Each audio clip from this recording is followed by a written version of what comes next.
G'day, Tragic here, and let's have a look at the next Doomtown pack, which is Faith and Fear. Wow. And this is like the Doomtown's version of a deluxe expansion, I guess. I don't know if they're going to do another bigger one than this.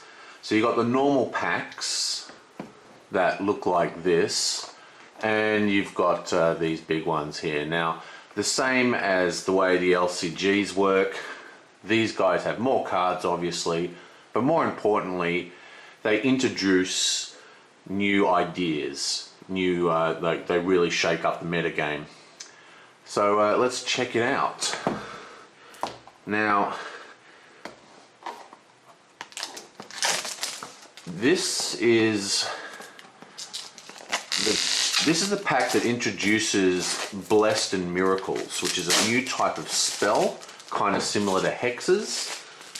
So you can have miracles, and miracles are done by blessed dudes.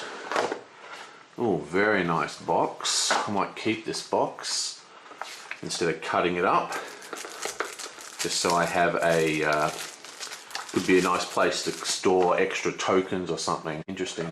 Okay. So let's get into this nice little rule book. We'll look at that later. Should be able to get through most of this without having to worry about it. Let's check it out. Now, once again, this is going to be a long video, like all the big box expansions videos. I might do a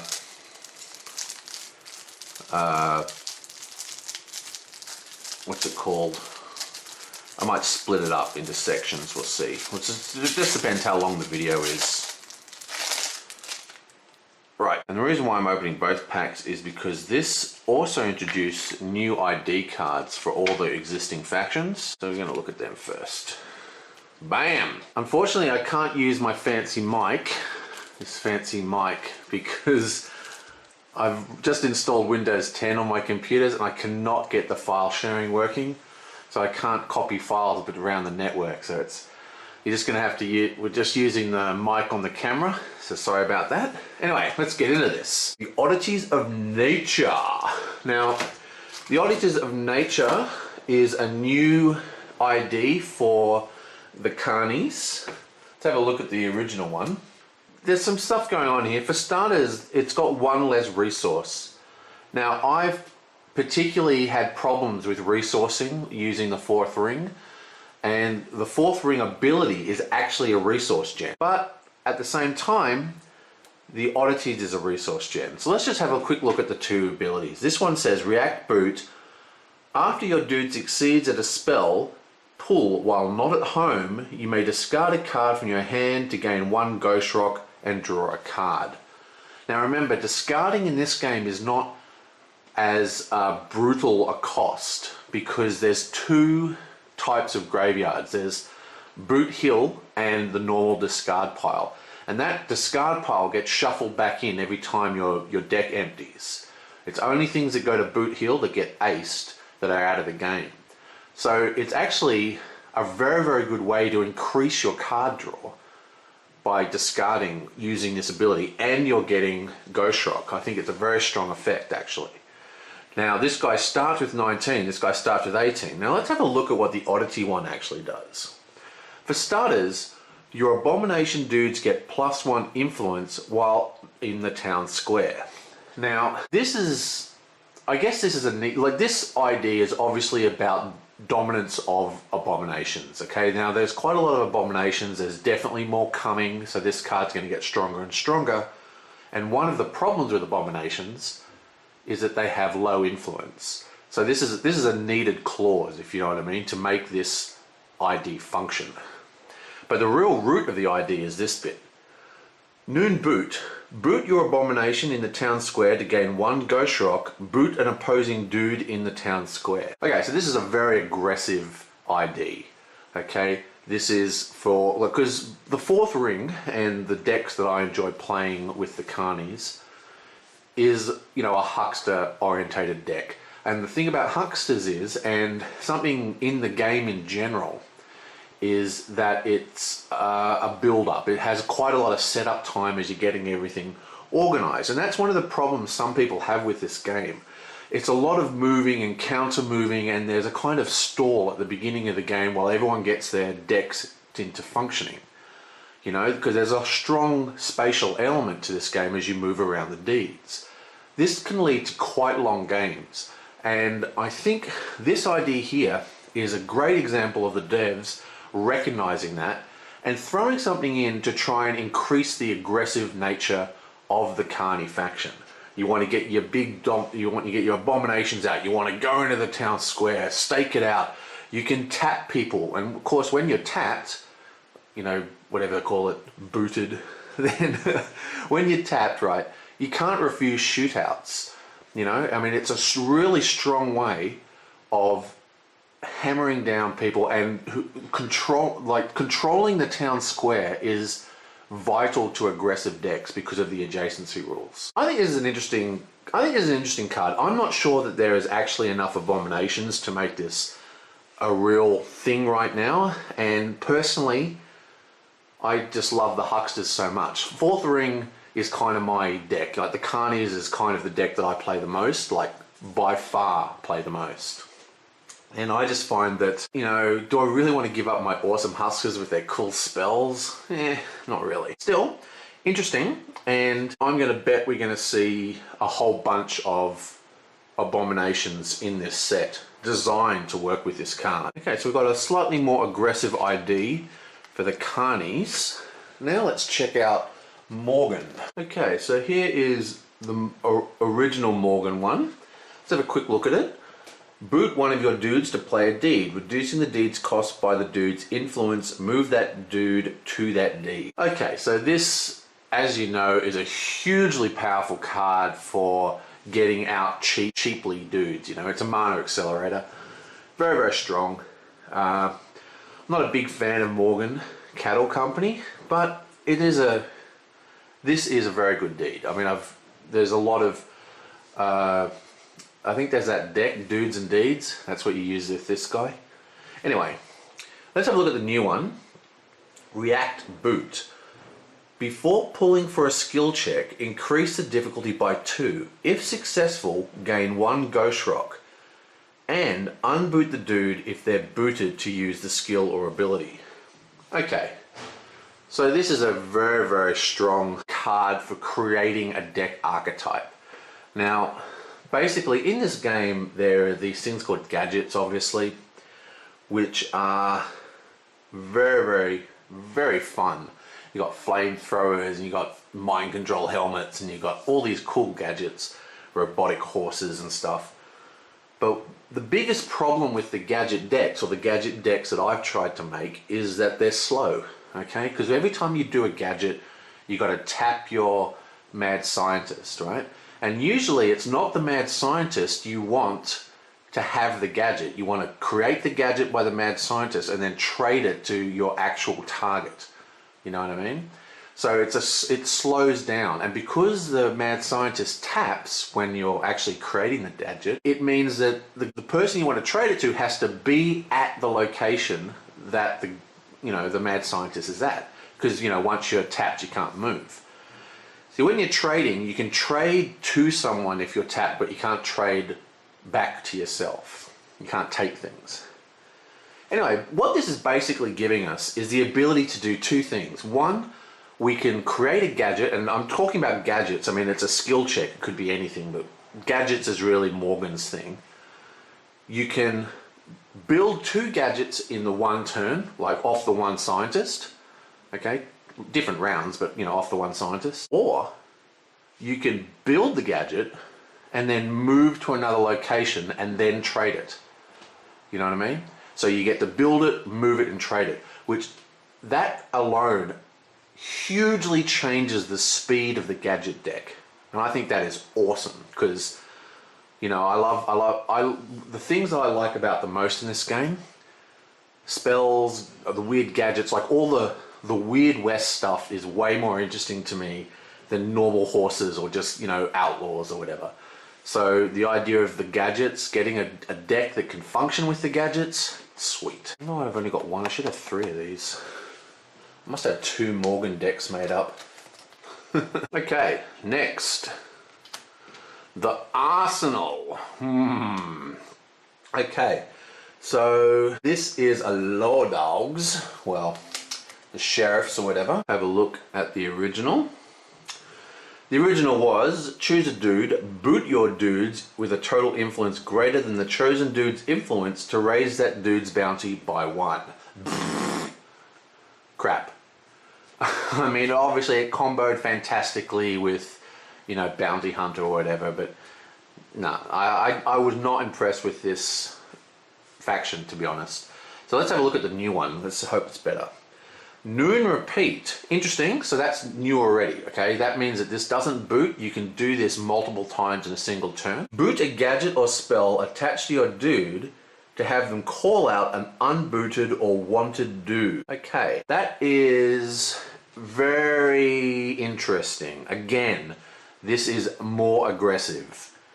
Yeah, this is definitely more aggressive, because what this is saying is when you call someone out, okay, you don't boot to do it, okay? So if you're unbooted and you call someone out, you don't boot. But if you are booted, you can't call someone, right?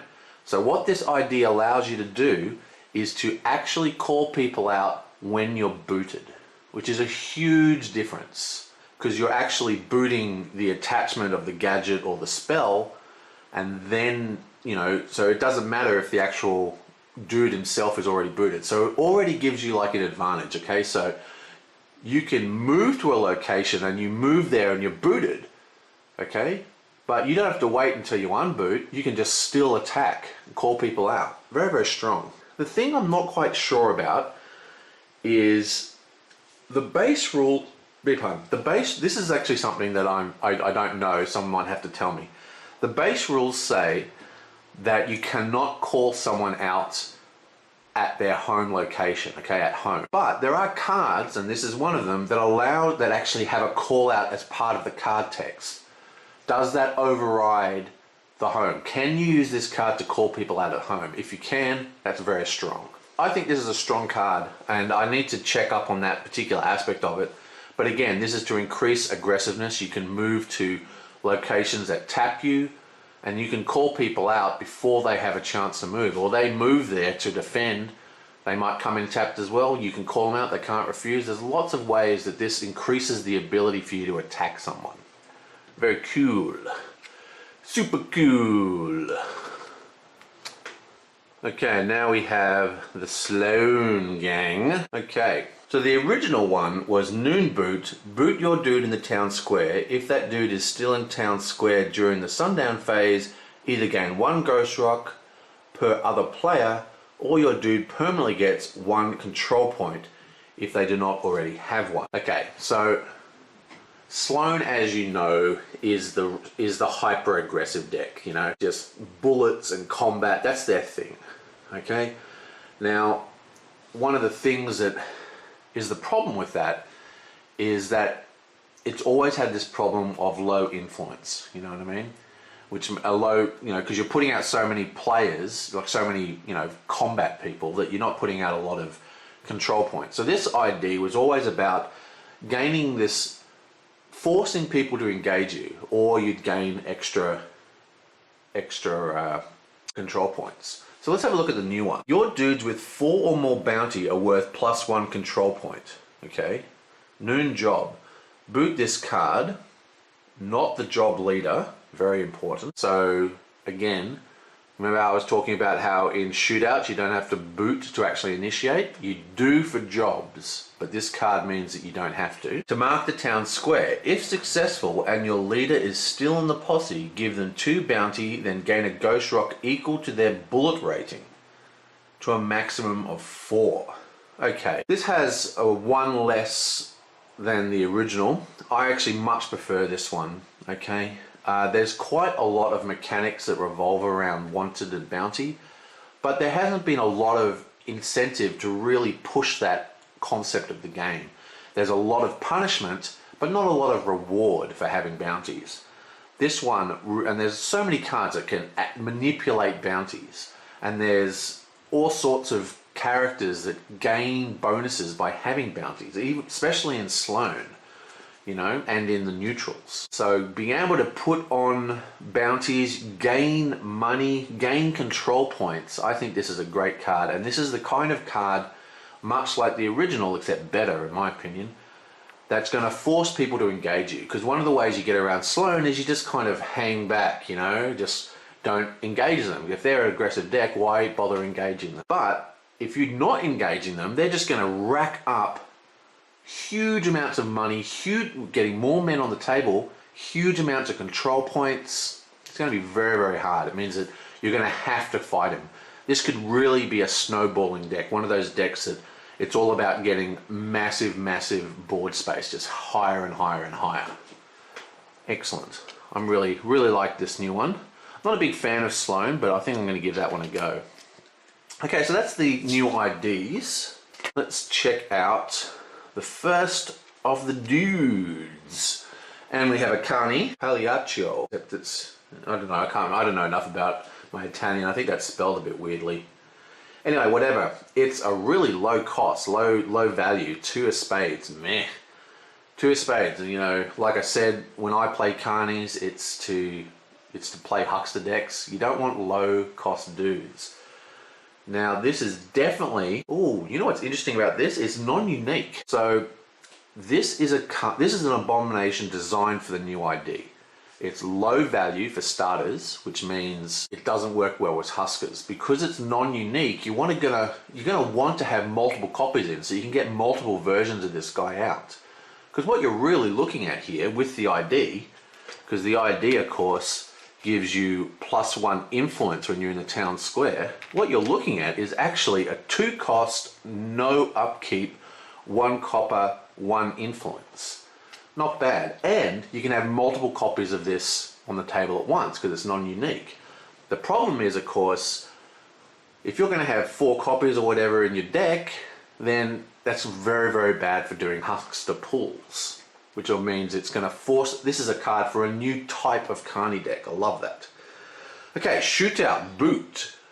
1 opposing dude gets minus bullets and -1 value. Excellent. Very, very, very cool. And remember, you can have multiple guys in the shootout. If they're all in the town square, you're looking at multiple negatives right across the board. You can hit multiple targets or the same target a bunch of times. Interesting card. I'm not 100% up on where this new deck is going to take us, but if I was building a deck with the new ID, I would definitely be looking at this in my, you know, to see how I could fit it in, because it's obviously designed for it. Okay, so now we've got another Carni, Valeria Batten. Awesome. Okay, so she is a silver, 1 influence, 4 value. Again, a low value card. Huckster 1, okay. Valeria can invent mystical gadgets using her huckster skills, as if she was a mad scientist. Okay, so I'm not a huge fan of this card.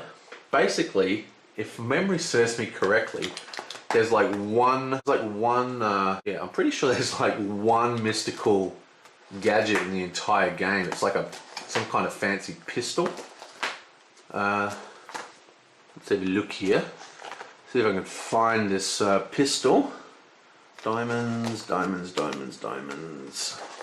Here we are, hearts. Shooters. Actually, I think it was in the first expansion that it came out. That's a mystical, right? But it's not a gadget. Definitely said gadget mystical. I think it was in Dirty Deeds or Newtown New Rules. Here you go. Double dealing. Here it is. Holy Wheel Gun. Found it. Yeah, boink. Okay, as far as I know, I'll have to check, and I guess we'll see one in the set. This is the only mystical gadget. So basically that is what you're going for, and it's got a difficulty 5. Okay? Is this one card worth having her in the deck? I don't know. We'll have to see how it pans out. But personally, when I play these games, when I play decks designed to pull things, I like to have a very, very strong chance of getting that pull. The fact that she doesn't have an upkeep, means she's a good option for a starting character, and that way, because when you're in the starting deck, like the starting posse or whatever you call it, because you're not actually in the deck, the value doesn't affect your pulls or your draws. Okay, so it doesn't matter what her value is if you have her in a starting hand. Interesting card. This is a card, and I think this is important for games in general like this, is that they need design space. They need to have cards designed for the future, and this is one of those cards. Who knows what other mystical gadgets are going to be invented? You know what I mean? There could be some really awesome ones coming down the line. And the fact that she can cast spells and do the gadgets, that could end up being, you know, a real game changer. But for now, she's a big meh. MEH is what I say to her. Who's next? Michael Reese. Ooh, Michael Reese. Now, unfortunately, I think Michael Reese is obviously in my Carney deck. What I'll do, I'll just get it.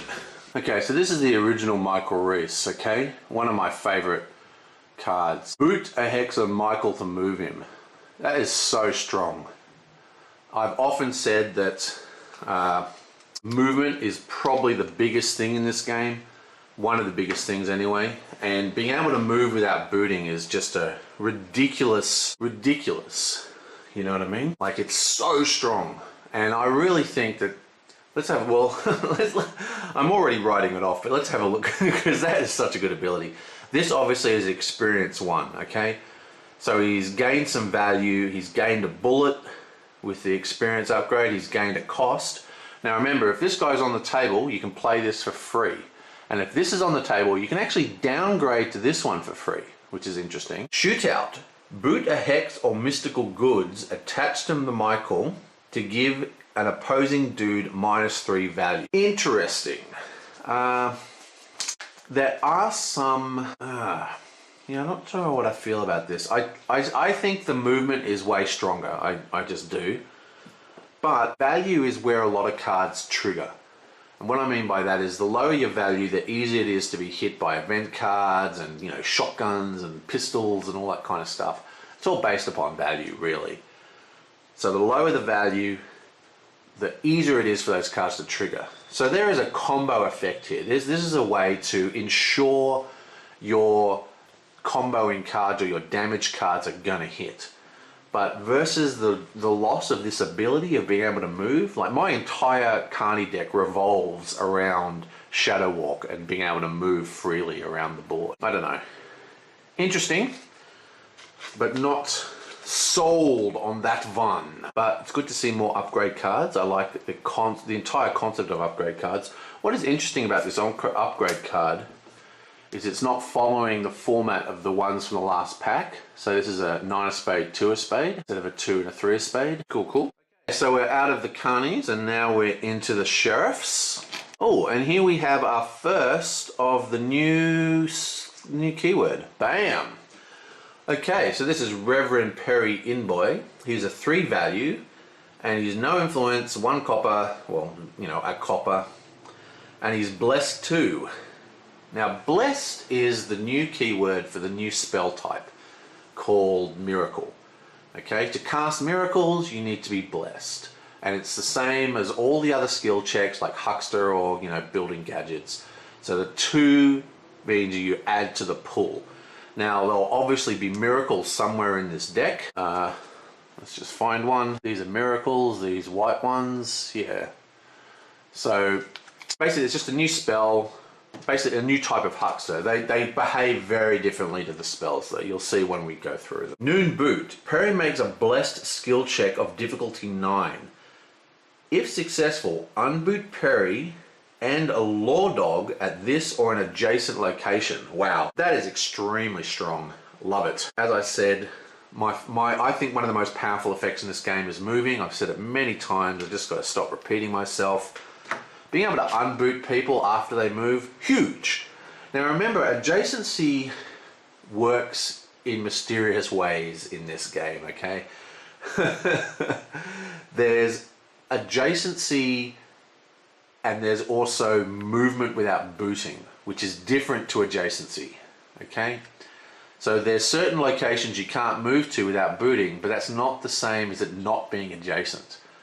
So the adjacency is actually huge. Basically, if you're in the town square, you're adjacent to everywhere except out of town. This could be very strong in aggressive decks. I like this a lot. I think not having the resource, not having the influence is actually a very, very good idea, because this is a support card in a way. I love it. Difficulty 9 isn't too hard to pull. He's only got Bless 2, but look at his value, 3. He's got no upkeep and he's only a very cheap 3 to cast. Interesting. Another good way to use this would be to use him to unboot people creating gadgets. There's lots of uses for this card, even in home base. Very, very cool. Like it a lot. I think he's great. Let's see what's next. Yabam. Zoe Hallibrook. It's another mad scientist. This one's got, whoa, 2 influence. Awesome. Great art as well. Look at that. Beautiful art. Okay, Mad Scientist 0. Zoe can only invent weapon gadgets. Man. Zoe gets a bonus to a Mad Scientist skill equal to the number of deputies at her location. Okay, well, this is obviously a very strong card for deputy decks. You know, there's a huge number of deputy cards. I think there's like 4 at the moment already. They're going to keep coming. And like I said before, when you create gadgets, the goal is to pass them off. Sorry, I just got a text. What was I saying? Oh yeah, so what you want to do is pass them off. So you want to have, you know, traditionally, I mean, there's that weird ability now that can untap scientists, but traditionally you want to have her at a location with deputies.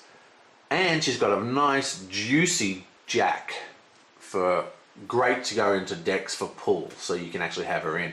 She does have a 1 unkip, which is kind of meh, and she's got 2 influence. Very, very strong. I think she's a very, very cool. But the restriction on only inventing weapon gadgets is, you know, that's a bit meh. Okay, what is next? Abraham Groth. Queen. 2 stud. And it's 1 influence. It's a deputy, experienced 1, and blessed 1. You know, I didn't remember his original one because I don't play Law Dogs much. Okay, so he's still a deputy. Let's have a look at his new ability. Cannot use his ability in the first round of a shootout. Weird. Shootout. Gets 1 bullet, boosts all... gets 1 bullet. Boosts all weapons in the opposing posse and reduce their bullet bonuses to 0. Okay, that's an incredibly strong effect. For starters, it boots all the weapons and it gives them an extra bullet, turns them into a 3 stud. But the problem here is you have to already have a round of combat, which means they're just going to unload everything into it. Unload all the you know, if there's any bootable abilities on those weapons, they're going to already have used. This is more about forcing your opponent to blow their wad in the opening salvo. But even so, I don't know, 7 cost, 1 upkeep, I don't know. The original one was basically a counter to Abominations, which just wasn't really a problem. So this one wasn't very good in my opinion. It did have 2 scud and a high value. That's what people put it in the deck. Not for the ability. Now this one here, it's another nice high value, and it does have a very strong ability, but it's just cumbersome. What is probably the most interesting is that he's blessed. So it'll be very interesting to see what kind of blessed effects we can find that will aid in this ability. Interesting. Okay, let's see what's coming next. Okay, now we're in the Cattle Company. Okay. Now remember, we had the gadget deck, you know, ID for these guys, so we should see some nice mad scientists. William Specs is a 1 copper, 1 influence. Mad Scientist 2, Noon Boot. Play a ranch or out of town deed or invent a gadget. Reduce the cost by William's Mad Scientist skill. Okay, that's extremely strong. Extremely strong. He's already got 2, so you're reducing the cost by 2. He does have a value of Ace, which is the lowest value in the game.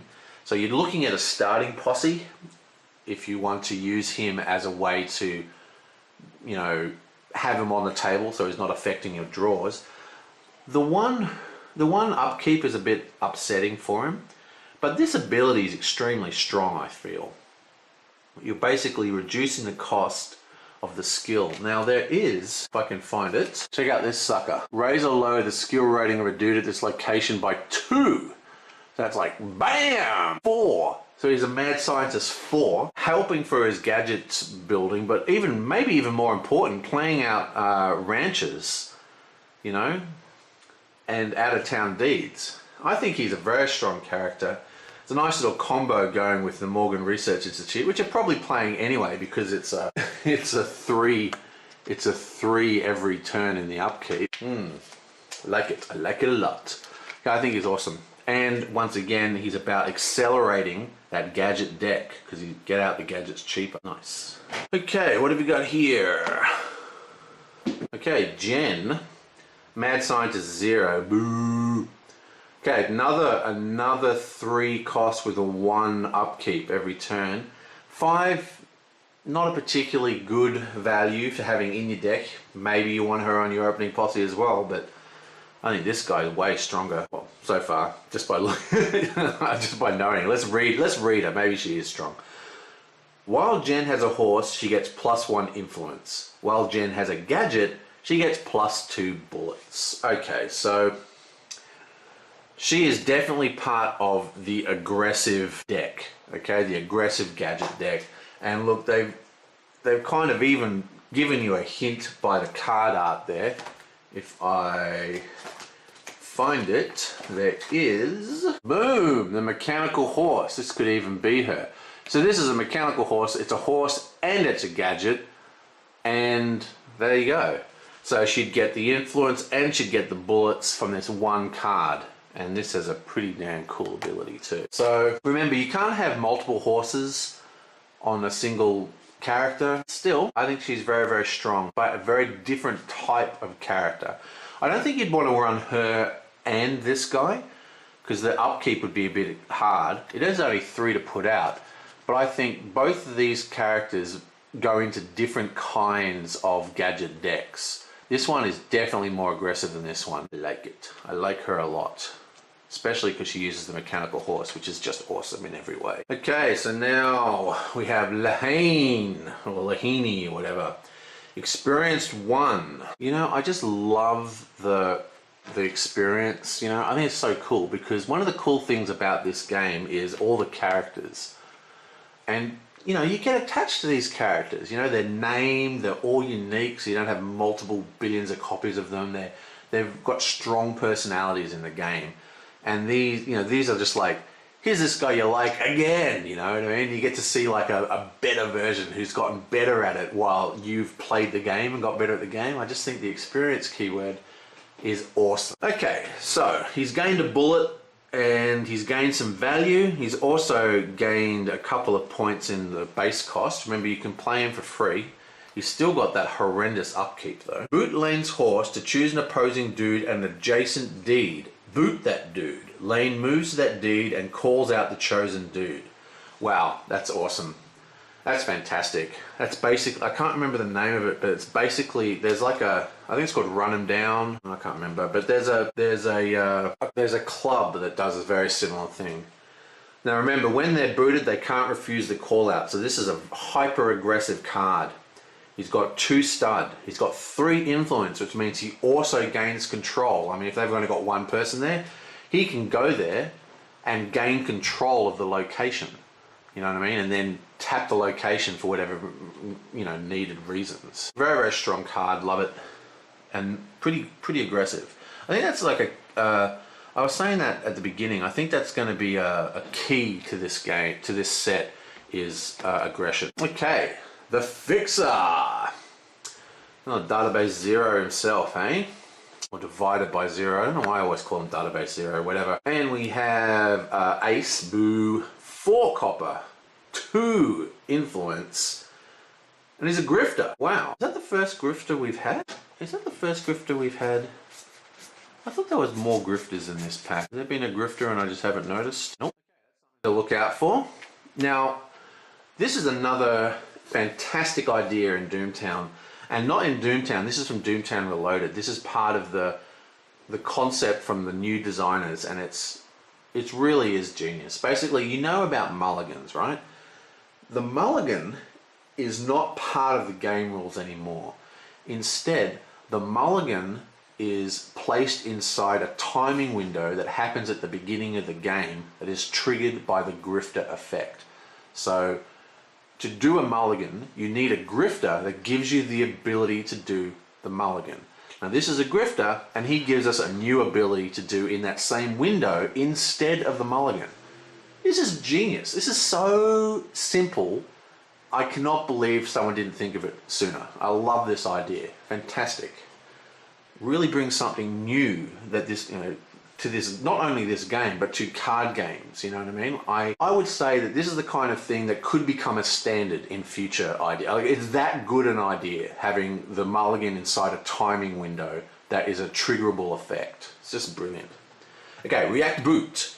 At the start of the game, discard 5 cards from your deck. You may place one of these cards in your hand.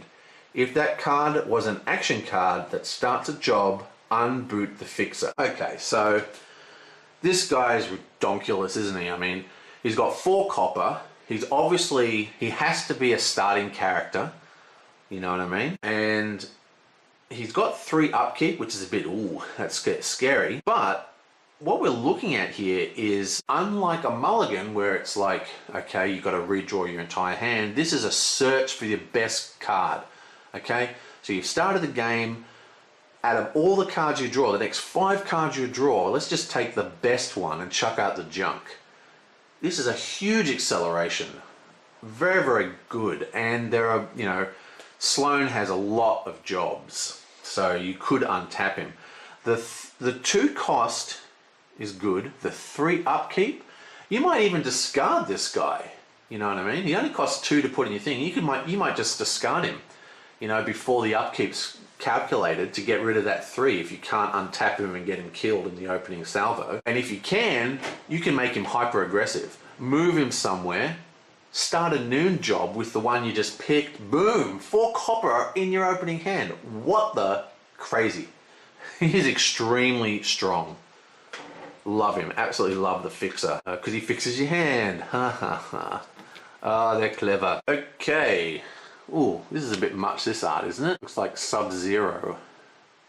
Whatever. Okay, so this is a Huckster Zero. It's a low value. 2/1/1. Add Mara's bounty to each Huckster's skill check she makes while in a shootout. Well, okay, that's awesome. And again, combos very, very nicely with what I was saying before, is that there's not a lot of reasons to have high bounties. This is giving us great bounties, as part of the ability here, and it's a job. Yeah, so she's good. I love her. I'm looking for more reasons to have high bounties. I mean, there are reasons, obviously, but I'm looking for more reasons, and that's what she is. She's another reason to have bounties. Apart from that, not a huge amount to talk about here. She's got no upkeep. She's 3 cost, so she's very cheap. And like many hucksters, they encourage you to put her in your starting posse, but they don't encourage you to run multiple versions, so you need to protect her, because if you have multiple versions, you're going to have worse pulls and blah, blah, blah, blah, blah. Interesting. Okay, what have we got now? Yoink. Esquire. I'm not even going to try and pronounce these names. Okay, it's a 6/1 copper. Move 1 bounty from one of your dudes to another of your dudes. Interesting. And this does not require, I should note, a boot effect. You can do this as many times as you want. Oh wait, no you can't. Oh god, I always get trapped by that. You've got to keep an eye on it. In this game, abilities can only be used once, even if they don't require a boot. Okay, every ability can only be used once. It can only be used multiple times if there's actually one here, if it says repeat. Okay, almost got tripped up.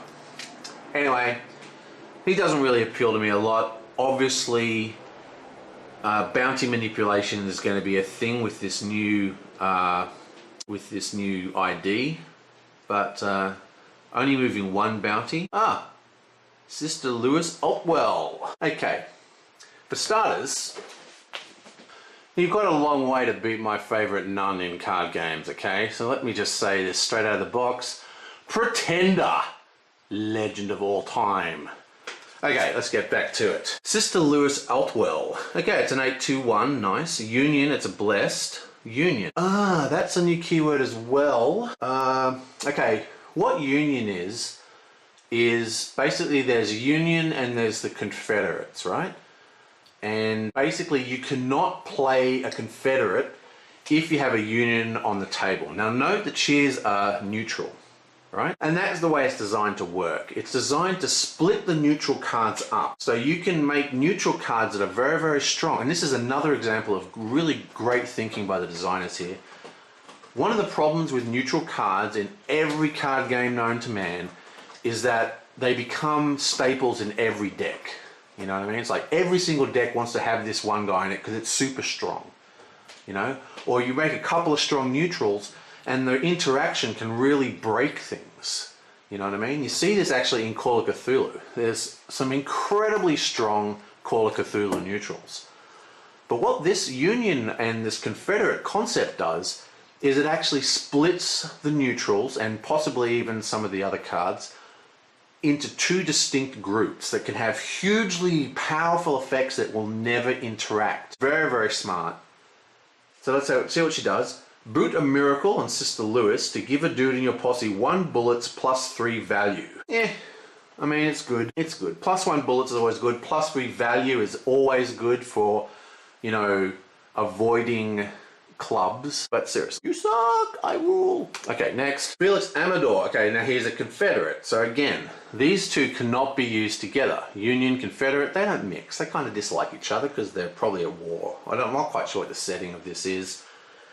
Okay, so it's a blessed 2. Remember, blessed is for miracle cards. Noon. Boot a miracle attacks to Felix to look at the top card of your deck. Interesting. Interesting. I really like this card, I've decided. It does have 1 upkeep, which is a bit of a huge blow.